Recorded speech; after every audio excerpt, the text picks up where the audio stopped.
just want to make it official that it has happened and it's going to change my entire personality. And I can jealous, ne? But now I've been gifted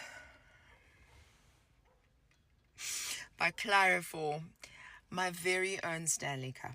It's larger than my but this just means my entire personality has changed.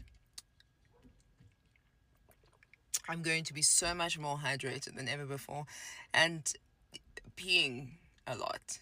There must always be I must carry toilet paper. Anyway, it doesn't matter. All that I'm saying is I have a Stanley Cup.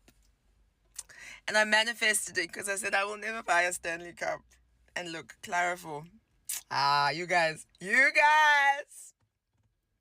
Hello Mzansi, welcome to Mgosi Mzansi. If today is your first time visiting this channel, please do the right thing and click the subscribe button, and also don't forget to smash the like button. Uyatrenda papi muloyi ngemva kokuthi afake ivideo lapha ku TikTok akhuluma ngecup yeStanley, akhuluma ngeStanley Cup, asho ukuthi bekade etshela ukuthi ngeke azayithenga. Hey, finally uyithengile.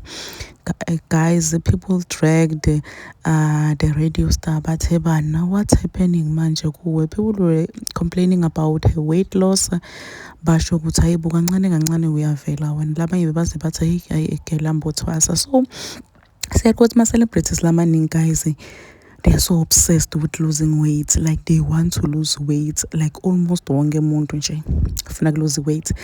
And I sometimes don't get it why bafuna lose weight. Lo mnye umuntu usuke right, amuhle nje, anemtimba lo sharp, but afuna lose weight. Agcine umuntu sekathusa, like umuntu ayi lose weight, agcine sekathusa ayibona ngamani nithi singa complain ngema weight ebantu, but hayibo lokunye nako nani shame, lokunye nako cha. Umuntu usuka amuhle kahle. Yabona, if uthi wena ufuna kwehlisa mkhaba, ya kuyavakala, or ufuna lose weight vele emtimba lomkhulu, ya kuyavakala. But uma ufuna lose weight but you are not even that big, awusemkhulu ngaleyo ndlela, then akusamake sense. So uvela ube skeleton, ube mncane. Guys, siyamkhumbula nje nakugugumede ukuthi abantu abaningi bese bamhleka bathi hayibo kwenzakalani manje.